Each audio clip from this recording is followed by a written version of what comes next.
Robert De Niro is an American actor and film producer. He is considered to be one of the greatest and most influential actors of his generation.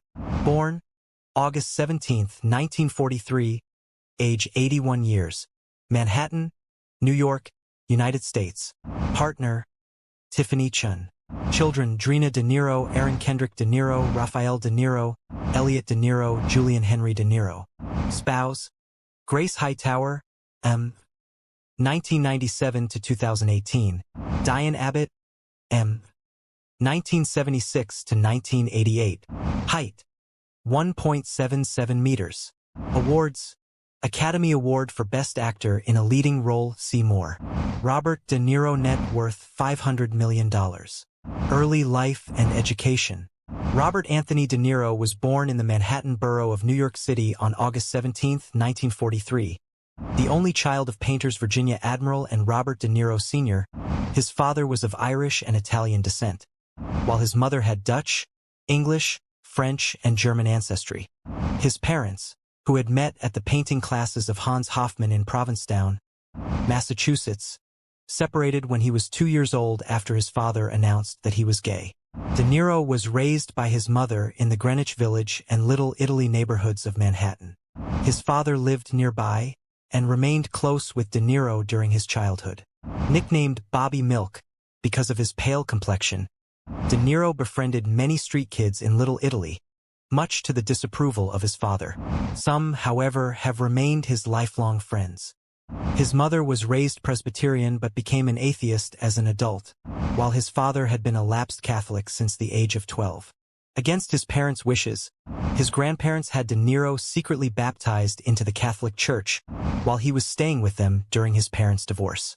De Niro attended PS 41, a public elementary school in Manhattan, through the 6th grade.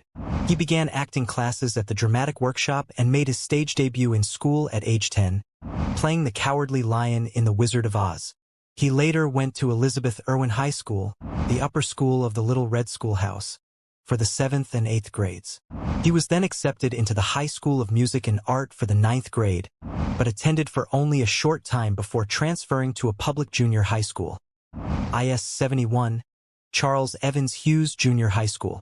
De Niro attended high school at McBurney School and later, Rhodes Preparatory School. He found performing as a way to relieve his shyness and became fascinated by cinema, so he dropped out of high school at 16 to pursue acting. He later said, "When I was around 18, I was looking at a TV show and I said, if these actors are making a living at it, and they're not really that good, I can't do any worse than them." He studied acting at HB Studio and Lee Strasberg's Actors Studio. De Niro also studied with Stella Adler of the Stella Adler Conservatory, where he was exposed to the techniques of the Stanislavski system. As a young actor, De Niro was inspired by the work of Marlon Brando, Montgomery Clift, James Dean, Greta Garbo, Geraldine Page, and Kim Stanley. Personal life.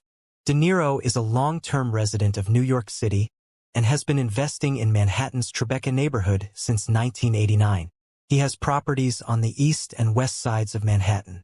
He also has a 78-acre, 32-hectare estate in Gardner, New York, which serves as his primary residence.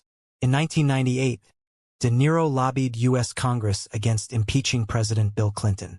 In October 2003, De Niro was diagnosed with prostate cancer. He underwent surgery at the Memorial Sloan Kettering Cancer Center in December 2003.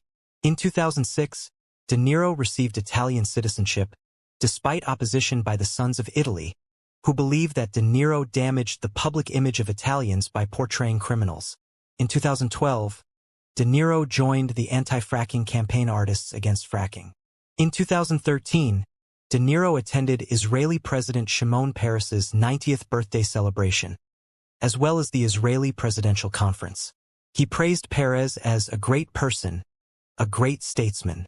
In 2016, De Niro initially defended the inclusion of a controversial documentary, Vaxxed, at the 2016 Tribeca Film Festival. He explained that his interest in the film was from his personal experience with his autistic son, Elliot. The film was withdrawn from the schedule after consultation with the festival organizers and scientific community. In February 2017, De Niro took part in a joint presentation with Robert F. Kennedy Jr., chairman of the anti-vaccine nonprofit Children's Health Defense, to discuss their concerns with vaccine safety. De Niro has stated that he is not anti-vaccination, but does question their efficacy.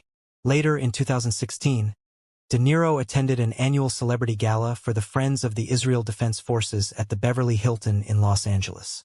The event raised $38 million for the organization. In October 2018, De Niro was targeted by an explosive device. The device was found at the Tribeca Grill, which also houses his production company in Manhattan. According to the FBI, similar devices were sent to high-profile politicians including Barack Obama, Hillary Clinton, Joe Biden, former Attorney General Eric Holder, and former CIA Director John Brennan. De Niro was a supporter of President Joe Biden for re-election in 2024 and backed Vice President Kamala Harris's campaign after Biden dropped out of the race.